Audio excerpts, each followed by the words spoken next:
जय माता दी। आप सभी को दुर्गा अष्टमी की ढेर सारी शुभकामनाएं। आज नवरात्रि की समाप्ति की ओर है। ऐसे में 2 दिन यानी महाअष्टमी और महानवमी के दिन आपके लिए बहुत ज़रूरी है और इन 2 दिनों की जानकारी आप सभी को सही से पता होनी चाहिए, क्योंकि जिन घरों में अष्टमी के दिन कन्या पूजन किया जाता है तथा नवमी के दिन जिन घरों में कन्या पूजन किया जाता है, उन लोगों को जानना जरूरी है कि कन्या पूजन किस समय करना चाहिए, कितनी कन्याओं का पूजन करना जरूरी है। आज की इस वीडियो में लास्ट में आपको मिलेगी, क्योंकि आज दुर्गाष्टमी है और आज दुर्गा माँ की अष्टमी शक्ति माँ महागौरी की पूजा का दिन है। माँ महागौरी की कृपा से भक्तों के सारे दुख दूर होते हैं। माँ महागौरी का रूप अत्यंत सुंदर है। इनका रूप अत्यंत सुंदर और यह सौम्य और शांत स्वभाव की हैं। श्वेत रंग इनका प्रिय रंग माना जाता है और 4 भुजाओं वाली देवी हैं, जिनमें इन्होंने अपनी भुजाओं में एक भुजा में डमरू धारण किया हुआ है और दोनों भुजाओं में ये अपने भक्तों को सदा अभयदान और वरदान देती हैं और अपने भक्तों का कल्याण करती हैं। और एक भुजा में ये त्रिशूल भी धारण करती हैं। त्रिशूल धारण करने के कारण ही इनका एक नाम शिवाय भी है, क्योंकि माँ महागौरी ने भगवान शिव को पति रूप में प्राप्त करने के लिए बहुत ही कठिन तपस्या की थी। तब इनकी कठिन तपस्या से प्रसन्न होकर ही महादेव ने इन्हें अर्धांगिनी के रूप में स्वीकार किया था। इसलिए आज के दिन उन कन्याओं को, उन अविवाहित लोगों को माँ महागौरी की पूजा जरूर करनी चाहिए। जिन लोगों के जीवन में विवाह संबंधी किसी भी प्रकार की कोई बाधा आ रही हो, ऐसे में अगर आज के दिन माँ महागौरी की पूजा विधिवत कर ली जाए, उनका प्रिय भोग उन्हें अर्पित कर दिया जाए और सच्चे मन से अटूट विश्वास के साथ माँ महागौरी से प्रार्थना की जाए, तो जिस प्रकार भगवान शिव जैसे गुणों वाला पति माँ महागौरी को प्राप्त हुआ था, उसी तरह भगवान शिव के गुणों जैसे वाला पति ऐसी कुंवारी कन्याओं को प्राप्त होता है। आज की इस वीडियो में जानेंगे माँ महागौरी की पूजा विधि, पूजन मंत्र, आरती, व्रत कथा के बारे में। अगर आपको हमारे चैनल पर दी गई जानकारी पसंद आती हो तो हमारे चैनल को आप सब्सक्राइब कर सकते हैं। साथ ही ये बात करते हैं माँ महागौरी की पूजा के बारे में। तो देखिए, माँ महागौरी अपने भक्तों पर बड़ी आसानी से प्रसन्न हो जाती हैं। इनकी पूजा अगर सच्चे मन से की जाए तो मुश्किल से मुश्किल वक्त भी बड़ी आसानी से कट जाता है। सारे दुख दूर हो जाते हैं। ये अपने भक्तों को भर भर कर ये आशीष प्रदान करती हैं। इनकी झोलियाँ भी खुशियों से भर देती हैं। ऐसे में माँ महागौरी की पूजा करने के लिए अष्टमी तिथि के दिन भक्तों को सुबह ब्रह्म मुहूर्त में उठकर स्नान आदि निवृत्त होकर साफ स्वच्छ वस्त्र धारण करें। माँ महागौरी श्वेत रंग के वस्त्र धारण करती हैं। यहाँ तक कि इन्हें सारे आभूषण भी श्वेत रंग के ही हैं। इनका वर्णन भी श्वेत है, इसलिए इनको श्वेत रंग अत्यंत ही प्रिय है। इसलिए संभव हो तो आज के दिन श्वेत रंग के यानी सफ़ेद रंग वस्त्र पहनकर पूजा की जाए, या आप हल्के रंग के वस्त्रों का भी प्रयोग कर सकते हैं। हर दिन की तरह स्नान करने के बाद हाथ में जल या पुष्प लेकर व्रत का संकल्प लिया जाता है। यदि आपको आज के दिन अगर कन्या पूजन करना है तो आप कन्या पूजन का भी संकल्प ले सकते हैं। इसके बाद माँ महागौरी की पूजा की तैयारी करें। माँ महागौरी को भोग लगाने के लिए जो भी भोजन आपको बनाना है, हलवा, पूरी, चने, वो आप स्नान करने के बाद ही तैयार करें। और आप जितना मौन रहकर ये भोग तैयार करेंगे, उतना ही फल आपको प्राप्त होगा, उतनी ही देवी आप से प्रसन्न होंगी। मन ही मन आप माँ के भजन कीर्तन करते रहें, मंत्रों का जाप करते रहें। इस प्रकार श्रद्धा मन से ये भोग तैयार किया जाना चाहिए। फिर पूजा की तैयारी करते हुए माँ को सबसे पहले गंगा जल छिड़क कर पवित्र करें। गंगा जल छिड़कने के साथ ही माँ का श्रृंगार करें। उन्हें तिलक आदि अर्पित करें। अक्षत, कुमकुम, रूप आदि अर्पित करें। फल फूल अर्पित करें। सफ़ेद या गुलाबी रंग के फूल माँ को अर्पित करें। धूप दीपक जलाएं। फिर आप व्रत की कथा पढ़ें और सुनें। मंत्रों का जाप करें।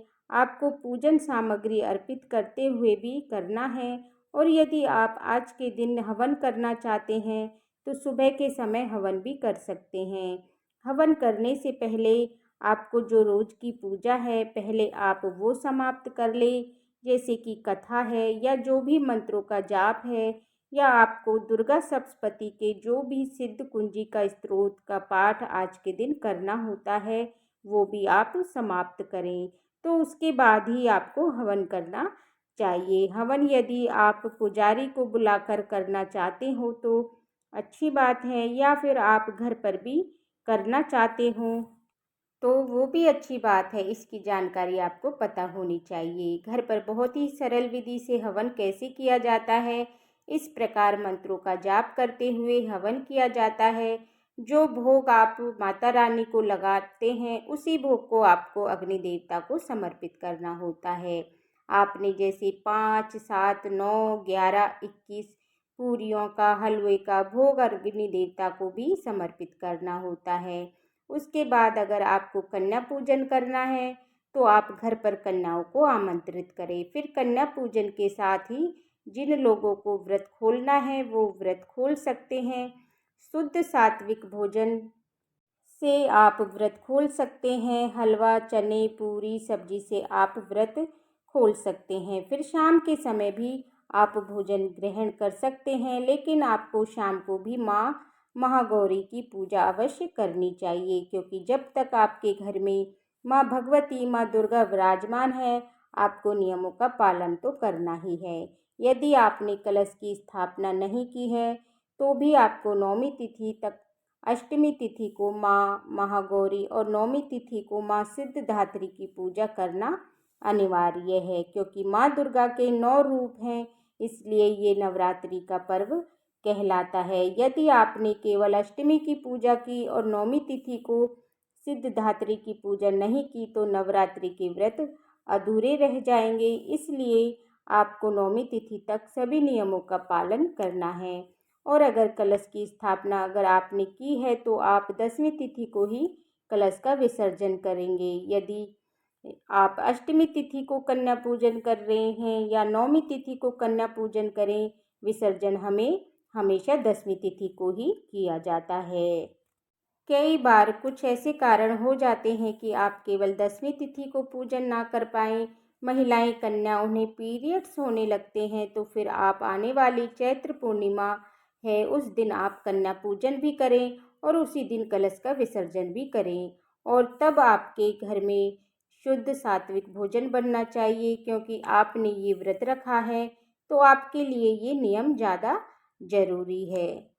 कुछ लोग पूछते हैं कि अष्टमी और नौमी तिथि को साधारण विधि से आप पूजा किस प्रकार की जाए। यदि हम अष्टमी तिथि के दिन कन्या पूजन करते हैं तो देखिए, मैं आपको बता चुकी हूँ कि जिस तरह से बाकी 7 दिन आपने माँ की पूजा की है, सभी नियमों का पालन करते हुए माँ को अलग अलग दिन की आरती की है, अलग अलग मंत्रों का जाप किया है, उसी प्रकार से आपको अष्टमी और नौमी तिथि के दिन भी माँ भगवती, माँ दुर्गा की पूजा करनी है। उसी प्रकार कथा और आरती करनी है और मंत्रों का जाप करना है।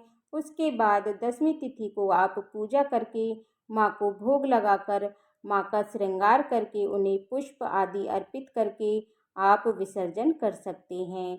आप चाहें तो यदि आप दुर्गा माँ की प्रतिमा का विसर्जन करना चाहते हो तो कर सकते हैं, लेकिन ऐसा कोई ज़रूरी नियम नहीं है। आप अपने घर में वापस मूर्ति को रख सकते हैं, जिसकी आपने माँ की स्थापना करने के लिए चौकी पर विराजित किया था। कलश विसर्जन का वीडियो भी हमारे चैनल पर पहले से अपलोड है, और किन किन सामग्रियों को कैसे विसर्जन किया जाता है और ऐसा कौन सा अशुभ मुहूर्त है जो 10वीं तिथि के समय आपको इस समय आपको विसर्जन नहीं करना चाहिए। आपको उस समय आपको विसर्जन नहीं करना चाहिए, उस बारे में आप हमारे चैनल पर अपलोडेड वीडियो ज़रूर देखिएगा। अब जान लेते हैं माँ महागौरी के पूजन मंत्र, कथा और आरती के बारे में। माँ का पूजन मंत्र है ओम देवी महागौराय नमः। प्रार्थना मंत्र है माँ का श्वेते वृषे समारूढ़ा श्वेतांबरधरा शुचि। माँ महागौरी शुभम दधान महादेव प्रमोददा। और माँ की स्तुति इस प्रकार करनी चाहिए। या देवी सर्वभूतेषु माँ महागौरी रूपेण संस्था। नमस्तस्यै नमस्तस्यै नमस्तस्यै नमो नमः। इसके बाद माँ महागौरी की कपूर जलाकर आरती की जाती है। उसके बाद इस आरती को अपने घर के कोने में सभी घर में घुमाना चाहिए और फिर वापस मंदिर में रख देना चाहिए। आरती करने के साथ ही यदि आपको अपने घर पर कन्याएं आमंत्रित करनी है तो मैं आपको बता दूं कि कम से कम आप 5-7 कन्याओं को अपने घर पर आमंत्रित करें। आइए अब जानते हैं माँ महागौरी की कथा के बारे में।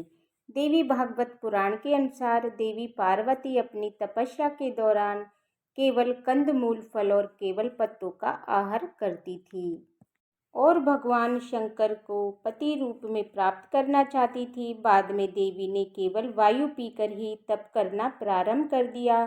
कई वर्षों तक देवी ने केवल निराहार रहकर, कई वर्षों तक केवल सूखे पत्ते खाकर ही अपना जीवन निर्वाह किया, लेकिन तपस्या में लीन रही। इनकी कठिन तपस्या के कारण इनका शरीर एकदम काला पड़ गया, इनकी शरीर की कांति एकदम मलिन हो गई। तब भगवान शिव इनकी कठिन तपस्या से प्रसन्न हुए और उन्हें वरदान दिया। तब भगवान शिव ने उनको गंगा जी में स्नान करने के लिए कहा और जब माता पार्वती गंगा जी में स्नान करने के लिए गई तब देवी का एक स्वरूप श्याम वर्ण के साथ प्रकट हुआ जो कि कौशिकी कहलाया और एक स्वरूप उज्ज्वल चंद्र के समान प्रकट हुआ जो माँ महागौरी कहलाई गई, क्योंकि माँ महागौरी ने भगवान शिव को पति रूप में प्राप्त करने के लिए ही कठिन तपस्या की थी, जिनकी कठिन तपस्या से प्रसन्न होकर भगवान ने उन्हें अर्धांगिनी के रूप में स्वीकार कर लिया था। यही कारण है कि माँ महागौरी की पूजा करने से कुंवारी कन्याओं को मनचाहे जीवन साथी का आशीर्वाद प्राप्त होता है और विवाह संबंधी जो बाधाएं हैं वो दूर होती हैं। ये थी आज की वीडियो, तो उम्मीद करती हूँ ये जानकारी आपको पसंद आई होगी। अगर जानकारी आपको अच्छी लगी है तो वीडियो को लाइक करें और चैनल को सब्सक्राइब करें और बेल आइकन बटन को प्रेस करें, जिससे कि आने वाली वीडियोज का नोटिफिकेशन आप सभी को समय पर मिल जाए। देखने के लिए बहुत बहुत धन्यवाद। जय माता दी।